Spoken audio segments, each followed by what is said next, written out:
بسم اللہ الرحمن الرحیم. السلام علیکم ورحمۃ اللہ وبرکاتہ.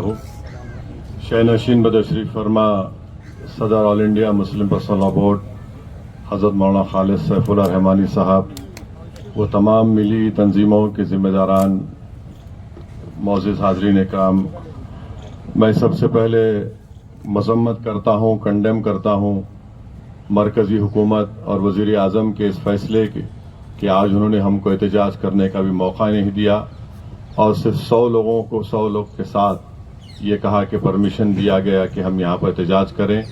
یہ ان کی ہٹلر شاہی ہے، یہ ان کا ڈکٹیٹورل ایٹیٹیوڈ یا ان کی ایک مانسکتا کو دکھاتا ہے. اگر کوئی پردھان منتری کی تعریف میں کوئی جلسہ کرنا چاہتا تو بی جے پی 10,000 لوگوں کا پرمیشن دیتی.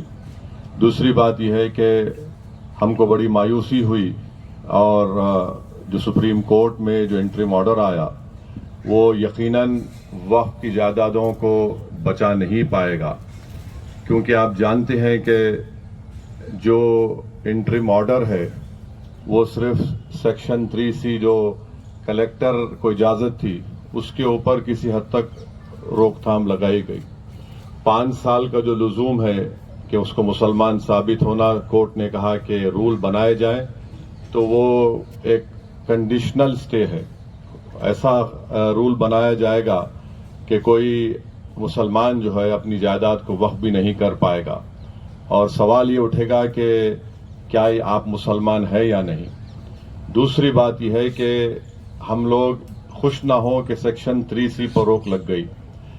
ایک ڈیزگنیٹڈ آفیسر ہوگا جو تحقیقات کرے گا، اور دلی میں 123 پراپرٹیز ہیں جس کا DDA کہتا ہے کہ ان کی جائیداد ہے، جس میں ایک مسجد کے امام محب اللہ ندوی صاحب ہے. تو آپ لکھ کر رکھ لیجئے کہ ان 123 پراپرٹیز پر بھی بھارت کے وزیر اعظم کی نظر ہے کہ کیسا اس کو حاصل کیا جائے ایک ڈیزگنیٹڈ آفیسر سے.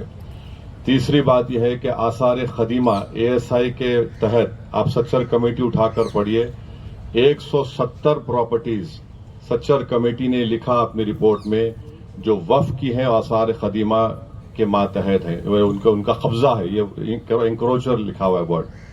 اب سپریم کورٹ نے اس پر سٹے نہیں دیا تو اس کا ہوگا یہ کہ جہاں یہ جائیداد وقف تھی اب یہ وقف نہیں رہے گی. ASI اس کو کنٹرول کرے گا اور اس کا اثر آپ دیکھیں گے سنبھل کی مسجد کے کیس پر پڑنے والا ہے.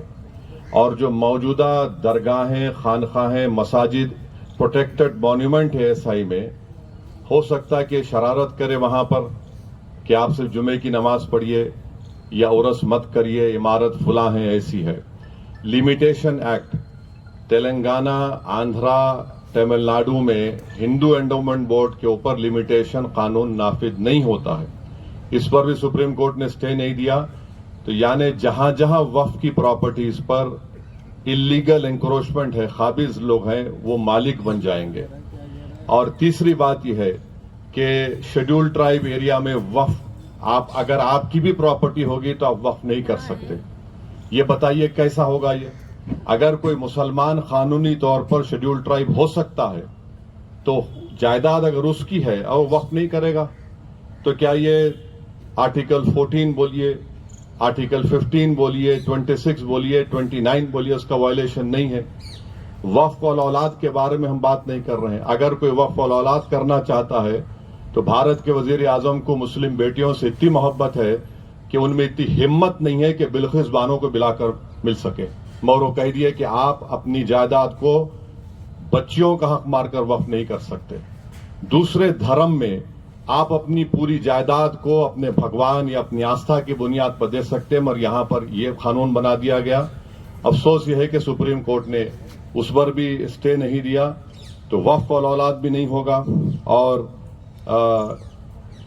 وقف ایویکیو پراپرٹیز جو ویسٹرن یو پی میں، چندی گڑھ میں، پنجاب ہریانہ زیادہ ہے، اب اس کا مالک کلیکٹر بن گیا.